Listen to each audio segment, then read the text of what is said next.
Bismillahi, Assalamualaikum warahmatullahi wabarakatuh. Salam, Om Swastiastu, Namo Buddhaya, salam kebajikan, salam sejahtera untuk kita semua. Rahayu, rahayu, rahayu. Perkenalkan, nama saya Muhammad Nopal dari Prodi Sejarah dengan NPM 2021 15 00 138. Saya di sini akan mempresentasikan sejarah suku Baduy dan riwayat Prabu Pucuk Umun. Mungkin dari kalangan masyarakat Banten sudah tidak asing dengan namanya suku Baduy. Apa sih yang Anda ketahui tentang suku Baduy? Suku Baduy merupakan salah satu suku asli Sunda Banten yang masih konsisten menjaga tradisi anti modernisasi, baik cara berpakaian maupun pola hidup dan yang lainnya. Suku Baduy Rawayan tinggal di kawasan cagar budaya Pegunungan Kandang di daerah Kankes, Kecamatan Lewidamar, Kabupaten Lebak. Sebutan Baduy berawal dari sebutan para peneliti Belanda yang agaknya mempersamakan mereka dengan kelompok Arab Badawi yang merupakan masyarakat yang berpindah-pindah nomaden. Kemungkinan lain adalah karena adanya Sungai Baduy dan Gunung Baduy yang ada di bagian utara dari wilayah tersebut. Mereka sendiri lebih suka menyebut diri sebagai orang Kankes atau orang Kankes, sesuai dengan nama wilayah mereka atau sebutan yang mengacu kepada nama kampung mereka. Kenapa suku Baduy menolak modernisasi?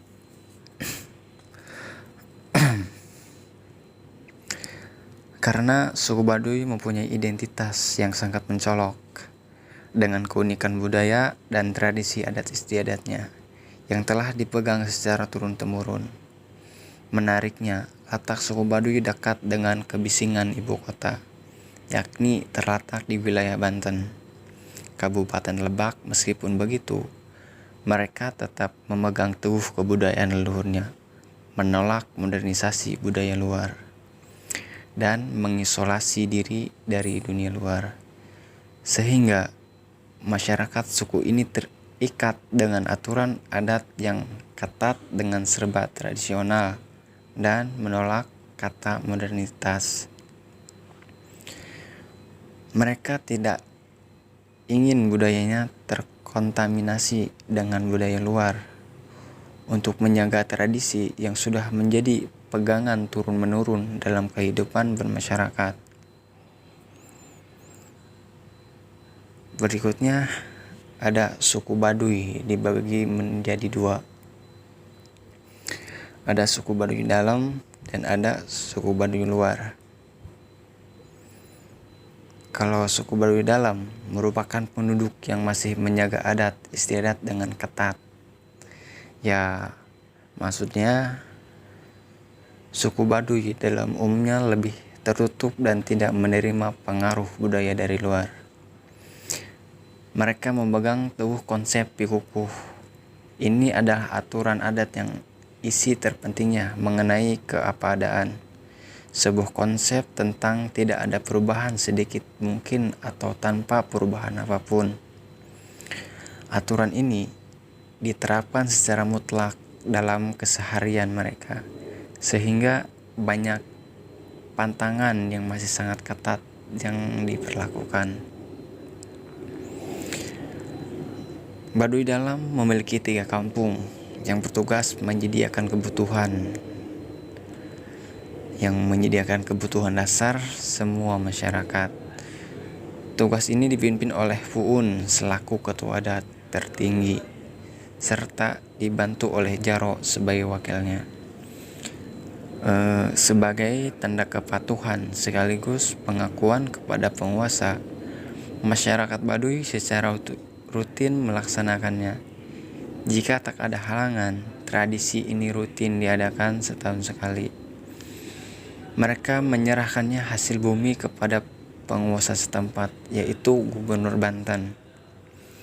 Dari cara berpakaian, baju keseharian masyarakat Baduy Dalam umumnya dominan balutan putih, kadang hanya bagian celananya saja berwarna hitam ataupun biru tua. Warna putih itu melambangkan kesucian dan budaya yang tidak terpengaruh dari luar.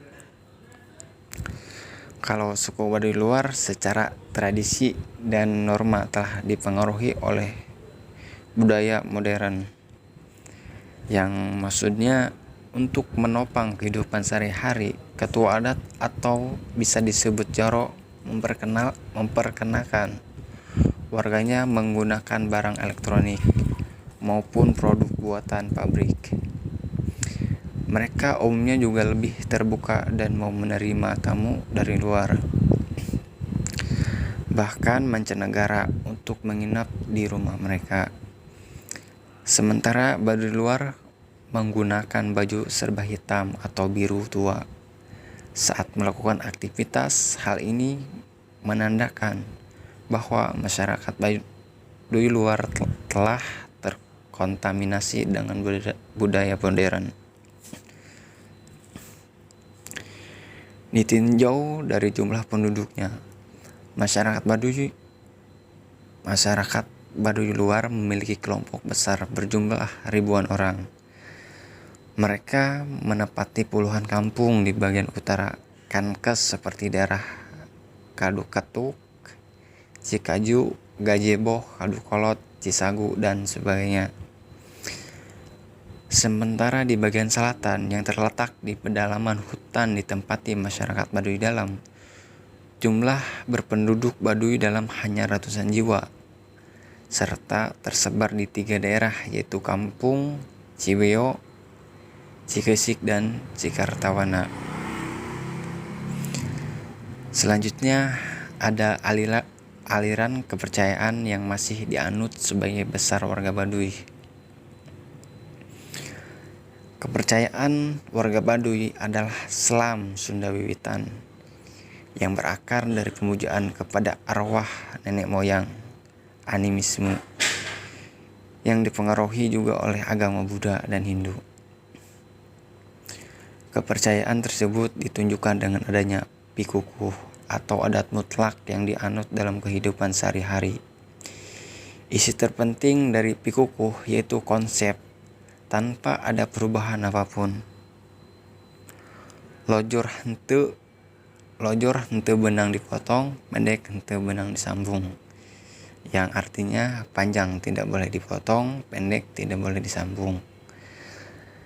Dalam konsep pikukuh tersebut diterapkan oleh suku Baduy pada bidang pertanian dengan tidak mengubah bentuk kontur ladang dan tidak mengolah lahan dengan cara dibajak atau diteras sering. Masyarakat Baduy hanya menanam tunggal atau bambu yang diruncingkan. Pada kontur pembangunan rumah, permukaan tanah dibiarkan tidak merata apa adanya sehingga banyak rumah suku Baduy yang tidak sama panjang. Oleh sebab itu, suku Baduy sangat menjaga kelestarian lingkungannya dalam upaya menjaga keseimbangan alam semesta. Tak ada eksploitasi air dan tanah yang berlebihan bagi mereka. Cukup adalah batasannya. Objek kepercayaan terpenting bagi suku Baduy. Objek kepercayaan terpenting bagi suku Baduy adalah Arca Domas, yang lokasinya dirahasiakan dan dianggap paling sakral. Suku Baduy mengunjungi lokasi tersebut untuk melakukan pemujaan setahun sekali. Pada bulan kelima yang pada tahun 2003 bertepatan dengan bulan Juli. Hanya Puun, ketua adat tertinggi, dan beberapa anggota masyarakat terpilih saja yang mengikuti rombongan pemujaan tersebut. Di kompleks Arca Domas tersebut terdapat batu lumpang yang menyimpan air hujan.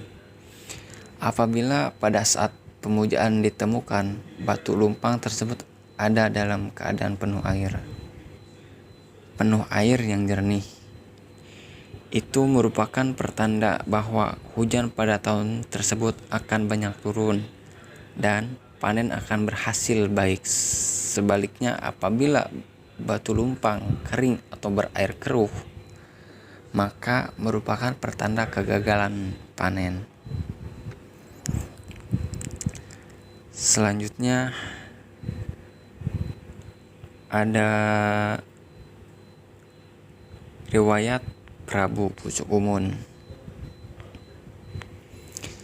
Riwayat Prabu Pucuk Umun bahwa Puun pertama yang membawa suku Baduy ke dataran suku Sunda Banten yaitu Raja Pucuk Umun, rajanya suku Baduy. Setelah wafatnya Prabu Surosowan, tahta kerajaan diserahkan kepada anaknya bernama Arya Surajaya, lebih dikenal dengan Prabu Pucuk Umun. Wilayah Banten girang di bawah kekuasaan Pajajaran, menganut agama Sunda Lilitan. Raga Mulia merupakan raja terakhir kerajaan Sunda sekitaran tahun 1567 sampai 1579 Masehi, yang beribu kota di Pakuan Pajajaran, menggantikan Ratu Nilakendra. Nama ini dalam naskah Wangsakerta disebut juga sebagai Prabu Surya Kencana. Sedangkan dalam cerita Prahyangan dikenal nama Nus Mulya Prabu Surya Kencana tidak berkedudukan di Pajajaran, tetapi di Pulau Sari, Pandeglang. Oleh karena itu, ia dikenal pula sebagai Pucuk Umun. Panembahan. Pulau Sari mungkin raja ini berkedudukan di Desa Kadohejo, Kecamatan Menes pada lereng Gunung Pulau Sari. Dalam pustaka Nusantara 3/1 dan Kertabumi 1/2 disebutkan Pajajaran sirna ing eka desa Suklapaksa wasak masa sewulimang atus punjul siki ikang sakakala, yang artinya Pajajaran lenyap pada tanggal 11 bagian terang bulan Wasaka tahun 1501 Saka. Tanggal tersebut kira-kira bertepatan dengan 8 Mei 1579 Masehi. Naskah Banten memberitakan keberangkatan pasukan Banten ketika akan melakukan penyerangan ke Pakuan dalam Pupuh Kinanti, yang artinya waktu keberangkatan itu terjadi bulan Muharram, tepat pada awal bulan hari Ahad tahun Alif. Inilah tahun sakanya 1501. Walaupun tahun Alif baru digunakan oleh Sultan Agung Mataram dalam tahun 1633 Masehi, namun dengan perhitungan mundur, tahun kejatuhan Pakuan 1579 itu memang akan jatuh pada tahun Alif. Cukup sekian presentasi dari saya. Kurang lebihnya saya mohon maaf. Wabillahi taufiq wal hidayah. Wassalamualaikum warahmatullahi wabarakatuh.